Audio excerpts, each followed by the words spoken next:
सबसे पहले तो यार एक बहुत बड़ा बड़ा थैंक यू आप सभी लोगों के लिए कि आप लोग मेरी वीडियोस पे कमेंट करते हैं और अच्छी बात यह है कि बहुत ही वैल्यूएबल कमेंट करते हैं। बहुत अच्छे क्वेश्चन आप लोगों के होते हैं। मतलब मैं सोच कर भी ये देखता हूँ कि यार यार इतने अच्छे कमेंट कर रहे हैं बच्चे, बच्चों की जो क्यूरियोसिटी है वो इस कदर है। और उन सभी कमेंट्स को मैंने एक जगह कंबाइन कर लिया है और इस वीडियो की हेल्प से आपके सामने मैं बताने वाला हूं कि उन कमेंट के जवाब क्या होंगे। कमेंट के केवल जवाब नहीं, जवाब तो हो सकता है कि मैंने आपको ऑलरेडी दे दिया हो, लेकिन उन कमेंट्स पर एक वीडियो बन सकता था। उन वीडियोस को मैंने एक जगह एक एक मिनट दो दो मिनट के कंपाइलेशन में यहां पर डाल दिया है। तो स्टार्ट करते हैं इस वीडियो को, देखते हैं कि आप लोगों ने क्या क्या कमेंट किए हैं। आप लोग अब भी कमेंट कर सकते हैं इस वीडियो के नीचे भी, जितने ज्यादा आप हो सके कमेंट करें और मैं सबका रिप्लाई करूंगा, सब पर वीडियोस भी बनाने की कोशिश करूंगा। सबसे पहला comment, comment of the day आज क्या है इस फ्रीक्वेंटली आस्क्ड क्वेश्चन में, जहां पर मैं सारे डाउट आपके रिप्लाई करते हैं, वो है ये रहा। देखो कितना डिटेल में मैंने रिप्लाई किया है। किसी बच्चे ने पूछा कि बीकॉम ऑनर्स करना है, क्या मैथ कंपलसरी है? मैं तो नॉन मैथ स्टूडेंट हूं। देखो यहाँ ये जो है ये जिज्ञासा कहां से आती है, क्योंकि यूनिवर्सिटी ऑफ दिल्ली बोलती है आपके पास लैंग्वेज होना चाहिए प्लस मैथमेटिक्स या अकाउंटेंसी होना चाहिए प्लस 2 अदर डोमेन। अगर आप एक ऐसे स्टूडेंट है जो कि कॉमर्स टीम से बिलोंग करते हैं, आपके पास मैथमेटिक्स नहीं है, अकाउंटेंसी है क्लास 12 के अंदर, तो फिर आप बीकॉम ऑनर्स करने के लिए एलिजिबल है यूनिवर्सिटी ऑफ दिल्ली से। इस यूटी एग्जाम के इंट्रोड्यूस होने के बाद यूनिवर्सिटी ऑफ दिल्ली ने अपना जो एलिजिबिलिटी क्राइटेरिया कुछ इस तरीके से ही सेट किया है कि या तो मैथमेटिक्स और अप्लाइड मैथमेटिक्स या फिर अकाउंटेंसी, इन दोनों में से एक होना चाहिए क्लास 12 के अंदर, और आप जाकर अपीयर हो जाओ सीयूटी एग्जाम में। और दो अदर डोमेन कोई भी हो सकता है, इकोनॉमिक्स, बिजनेस स्टडीज या फिजिकल एजुकेशन भी हो सकता है। तो आप इस तरीके से अपीयर हो सकते हैं अपने बीकॉम ऑनर्स के लिए सीयूटी एग्जाम के अंदर। इन केस अगर आपके पास अकाउंटेंसी भी नहीं है, मैथमेटिक्स भी नहीं है, या फिर आप कोई ऐसे यूनिवर्सिटीज को सर्च कर रहे हैं जहां पर मैथ्स की रिक्वायरमेंट नहीं है और बहुत टॉप की यूनिवर्सिटी जैसे कि GGS IPU, Banaras Hindu university, BBAU, university of Allahabad, DAV Devi Ahilya Vishwavidyalaya Indore, बहुत टॉप की यूनिवर्सिटी। स्कूल ऑफ मैनेजमेंट इनका अलग से है, जो मैनेजमेंट का डिपार्टमेंट वो अलग से है। स्कूल ऑफ मैनेजमेंट अगेन यहाँ पर बीएमएन मुंजाल यूनिवर्सिटी हरियाणा के अंदर आपको देखने को मिलेगा। बहुत ही तगड़ा पैकेज लगता है भाई। और देख लो, मतलब ये जो यूनिवर्सिटीज है ना, इनको तो अपनी विश लिस्ट में जरूर रखना। इसके अलावा अगर आप बीकॉम ऑनर्स टारगेट करें तो आप बीबीए, एलएलबी, बीसीए को भी अपने करियर ऑप्शन में रख सकते हैं, डिपेंड ऑन योर इंटरेस्ट कि आपका इंटरेस्ट क्या है। तो ये है इस कमेंट का रिप्लाई, और ये आई होप कि मैंने बहुत डिटेल में ये रिप्लाई देने की कोशिश करी। इसके बाद क्या जीटी कंपलसरी है? भाई देखो, जीटी कंपलसरी है बनारस हिंदू यूनिवर्सिटी के लिए, Allahabad university, BBAU, most of the courses के लिए वहां पर जनरल टेस्ट चाहिए। अब आप जनरल टेस्ट क्यों ले? देखिए, चाहे आपको पता होना चाहिए 2022 की बात करें, चाहे आप 23 की बात कर ले, या फिर आप 24 की बात क्यों ना कर ले, इन तीनों तीनों ईयर के लिए जनरल टेस्ट हमेशा से सेकंड हाईएस्ट टेकन टेस्ट रहा है। तो ऐसे ही तो नहीं रहा, बच्चों ने कुछ ना कुछ सोच कर तो करा होगा। बच्चा जनरल टेस्ट इसलिए ले सकता है, लेता है कि उसके लिए अपॉर्चुनिटीज बढ़ जाती हैं, उसके लिए जो कोर्सेज के ऑप्शंस है वो ज्यादा बढ़ जाते हैं। जैसे बीकॉम ऑनर्स बच्चा यूनिवर्सिटी ऑफ दिल्ली से करना चाह रहा है, लेकिन वहां पर नहीं है जनरल टेस्ट की रिक्वायरमेंट, और बीकॉम प्रोग्राम भी करना चाहता है, या फिर बी ऑनर्स पॉलिटिकल साइंस भी करना चाह रहा है, वहां से वहां जनरल टेस्ट नहीं चाहिए। लेकिन when it comes to the Banaras Hindu University, वहां पर जनरल टेस्ट चाहिए। तो बी ऑनर्स पॉलिटिकल साइंस के लिए बच्चा बनारस हिंदू यूनिवर्सिटी में भाई जनरल टेस्ट देता है। तो जनरल टेस्ट आपको देना चाहिए या नहीं देना चाहिए? भाई बिग यस, बिल्कुल देना चाहिए। बिल्कुल भी यहाँ पर कोई भी कंफ्यूजन किसी तरह का नहीं होना चाहिए, ठीक है। मतलब जनरल टेस्ट का आतंक ऐसा चल रहा है जैसे सरकटे का आतंक चल रहा था ना स्त्री टू में।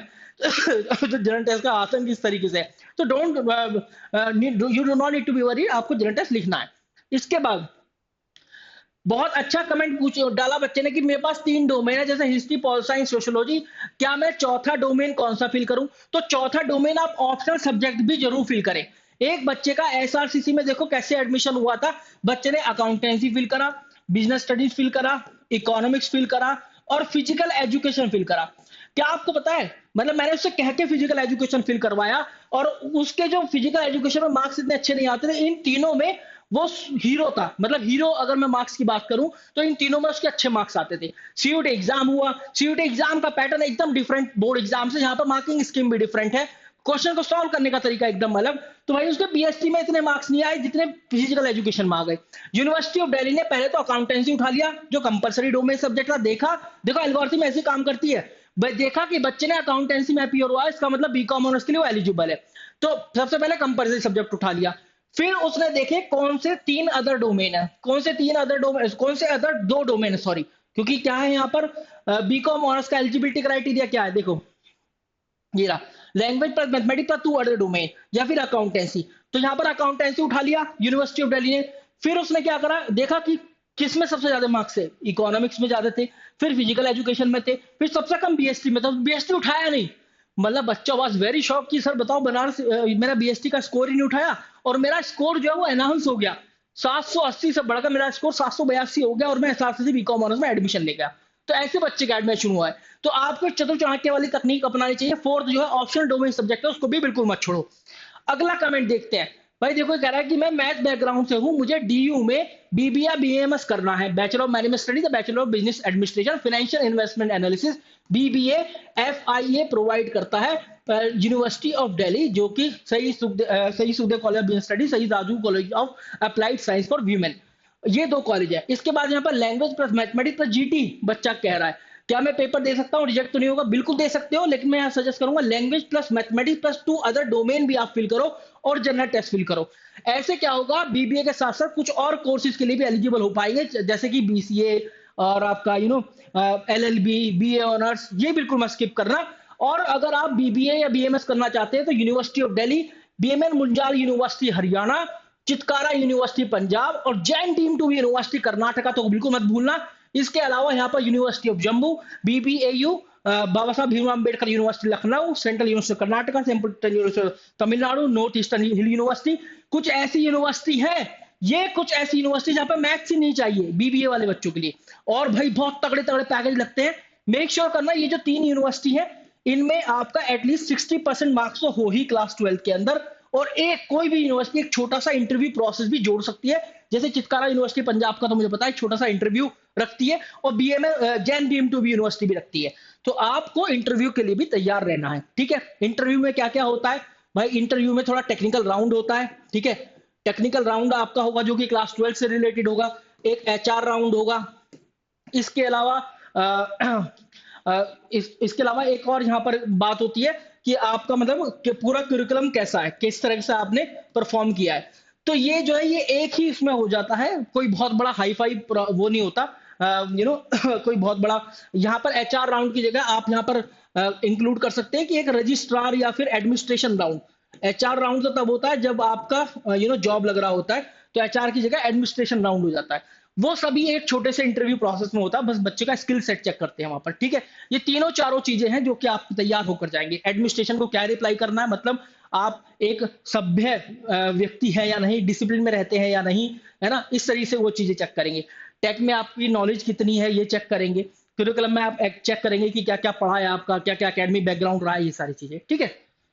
आगे बढ़ते हैं। इसके अलावा sir in some town CUET is conducted in pen and paper mode, बिल्कुल सही बात है, लेकिन इस बार हाई चांसेस आर देयर कि कंप्यूटर बेस्ड टेस्ट मोड होगा, क्योंकि मिनिस्ट्री ऑफ एजुकेशन ने ऑलरेडी प्रदीप सिंह खरोला जो कि इसके डायरेक्टर जनरल एनटीए को उनको सजेस्ट किया कि भाई कोई भी एग्जामिनेशन अब ऑफलाइन मोड में ना कंडक्ट कराया जाए, जो कि पहले ऑनलाइन मोड में कंडक्ट होता था। क्योंकि जैसे ही आप ऑफलाइन मोड पर आते हैं तो आप एग्जाम की ट्रांसपेरेंसी के साथ सौदा कर लेते हैं, आप ट्रांसपेरेंसी के साथ खेल जाते हैं। तो आपको ट्रांसपेरेंसी मेंटेन करने के लिए जरूरत है ऑनलाइन मोड में एग्जाम करने की, और प्रदीप सिंह खरोला ने इस बात को एक्सेप्ट भी कर लिया, ठीक है। तो भाई पूरे पूरे क्या 100% चांसेस मुझे लग रहे हैं एग्जाम को ऑनलाइन होने के लिए, है ना, ऑफलाइन ना होकर ऑनलाइन होने का। अब बच्चे कैसे देंगे भाई, जहां पर pen and paper mode base possible होगा, जहां पर सीबीटी मोड पॉसिबल होगा, पेन एंड पेपर वालों को वहां पर बुलाया जाएगा, यही तरीका होता है। इसके बाद देखो इन्होंने पूछा है कि organisation of commerce and management जो कि पढ़ाया जाता है महाराष्ट्र स्टेट बोर्ड में, क्या वो बिजनेस स्टडीज के इक्विवेलेंट है? वो बिजनेस स्टडीज के बिल्कुल इक्विवेलेंट है, आप बिल्कुल अपियर हुए, लेकिन ये डिपेंड करता है यूनिवर्सिटी की एल्गोरिथम में। जब यूनिवर्सिटी की एडमिशन की एल्गोरिथम होती है, वहां पर आप सब्जेक्ट मैपिंग जैसा कुछ करते हैं, आप बताते हैं सब्जेक्ट मैपिंग जैसा कुछ करते हैं, आप बताते हैं कि बिजनेस स्टडीज की जगह आप इसमें अपियर हो गए और ये बिजनेस स्टडीज के इक्विवेलेंट है। अगर उस यूनिवर्सिटी ने अपनी एल्गोरिथम में ये डाल रखा है कि organisation of commerce and management is equivalent to business studies, mathematics is equivalent to business mathematics, biochemistry sorry biotechnology is equivalent to biology, अगर ऐसा कुछ कर रखा है, उन्होंने डाल रखा है, तो वो एक्सेप्ट करेगा, वरना नहीं करेगा।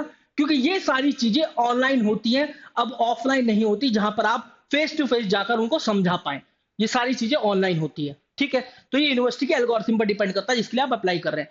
बीबीए एफआईए का देखो, इसका मैंने ऑलरेडी बता दिया कि सीयूटी एग्जाम देना पड़ता है। सीयूटी एग्जाम में आप यूनिवर्सिटी ऑफ दिल्ली या फिर जो भी आप जिस यूनिवर्सिटी से बीबीए करना चाहते हैं उस यूनिवर्सिटी को फिल करते हैं। फिर इसके बाद आप सीयूटी का एग्जाम देकर जैसे आप एग्जाम दे रहे होते हैं उस समय यूनिवर्सिटी अपना एडमिशन प्रोसेस जारी करती है, जहां पर अलग अलग फेजेस होते हैं, फेज 1, 2 और 3। फेज 1 में आप क्या करते हैं, अपने आप को रजिस्टर करते हैं, अपनी सीयूटी की एप्लीकेशन डिटेल डालते हैं, अपनी एकेडमिक बैकग्राउंड वाली डिटेल डालते हैं। जैसे आप सीयूटी की एप्लीकेशन डिटेल्स डालते हैं, वो अपने आप ऑटोमेटिकली आपकी सारी डिटेल्स पिक कर लेता है।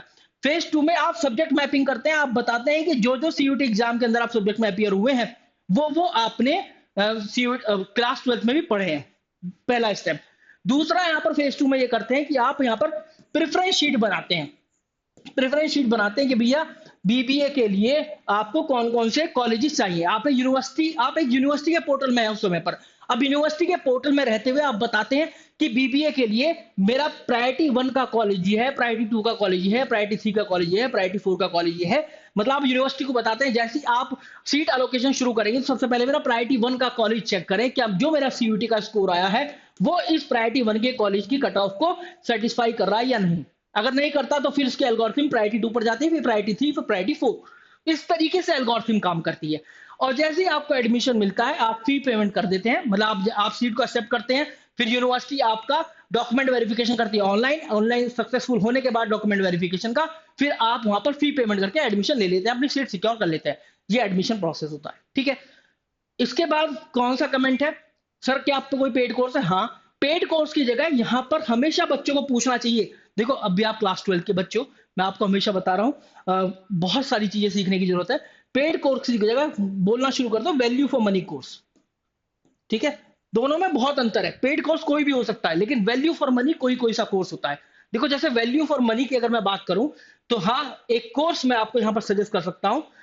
You can go with our boards and exclusive batch, जहां पर www.talkpractice.com में जाएंगे आप, ऑनलाइन कोर्सेज, और फिर आप यहां पर सीयूटी 2025 के अंदर जा सकते हैं। सीयूटी 2025 पर आपने क्लिक किया और ये रहा हमारा एक्सक्लूसिव बैच। आप इस पर क्लिक करेंगे। आप एक ऐसे स्टूडेंट है जो कि केवल इंग्लिश खरीदना चाहते हैं या इंग्लिश लेना चाहते हैं, आप इंग्लिश के अंदर एनरोल हो सकते हैं। इसके अंदर लाइव क्लासेस, रिकॉर्डेड क्लासेस और mentorship programme, doubt clearing sessions, faculty connect groups, physical study material, हर एक वो चीज जो कि सीयूटी एग्जाम को क्रैक करने में हेल्पफुल है, वो सब मिलता है। यहाँ पर देखो आप एक कोड अप्लाई कर सकते हैं AS2025, ठीक है। ये रहा 3000 ऑफ, सीधा आपको 6200-6300 रुपए का ही कोर्स पड़ेगा। अगर आप वन टाइम पेमेंट करते हैं तो फिर आपको और भी ज्यादा डिस्काउंट मिल जाएगा, ठीक है। तो हमेशा कहना शुरू करो value for money, not paid course, ठीक है। आगे बढ़ते हैं। इसके बाद क्योंकि जैसे ही आप वैल्यू फॉर मनी कहते हैं तो फिर सामने वाला आपको ये बता पाता है कि हाँ वैल्यू फॉर मनी है या नहीं। आपने एक बार वैल्यू फॉर मनी बोल दिया तो फिर आप देखें बहुत सारी चीजें बदल जाती है ना। सामने वाला आपको बताएगा पता नहीं क्या लग रहा है मेरे गले पर तो ये बताएगा आपको कि हाँ वैल्यू फॉर मनी कैसे है वो, ठीक है। आप उसको समझे कि वैल्यू फॉर मनी कैसे, तभी उसके साथ जाए। देखिए, suggesting to appear in 4 domain at least. किसी बच्चे ने पूछा है कि मैं एक लैंग्वेज, एक डोमेन और एक जीटी में अपीयर हो जाऊं, ये 3 सब्जेक्ट। बेटा हाँ, ये ठीक बात है। मैक्सिमम 6 सब्जेक्ट इसके लिए बोलता है एनटीए, लेकिन मैं आपसे बोलता हूं कि 4 डोमेन एटलीस्ट आपको फिल करने चाहिए। ये अपॉर्चुनिटी बार बार नहीं आने वाली। आप सीयूटी का फॉर्म बार बार फिल नहीं करेंगे, आप सीयूटी एग्जाम के अंदर बार बार अपीयर नहीं होंगे। एक ही बार अपॉर्चुनिटी मिलेगी 12वीं से 13वीं क्लास में जाने के लिए। तो जब 12वीं से 13वीं क्लास में जा रहे तो भाई 6 सब्जेक्ट आप एटलीस्ट फिल करें, जिसमें एक लैंग्वेज, 4 डोमेन और एक जनरल टेस्ट हो, है ना। 4 डोमेन क्यों करने, जैसे कि मैंने अभी एग्जांपल बताया एसआरसीसी का। इस तरीके से आप चतुर चाणक्य वाली तकनीक अपना सकते हैं। इसके बाद मैं डबल ड्रॉपर हूं, एक वीडियो मैं अपलोड कर दूंगा बेटा इसके लिए, ठीक है। Double dropper can I give the CUET examination, हाँ आप देख सकते हो, अभी के लिए मैं बता रहा हूं, लेकिन क्या क्या डॉक्यूमेंट, क्या क्या क्राइटेरिया है वो सारे मैं आपको बता दूंगा, ठीक है, एक वीडियो के जरिए।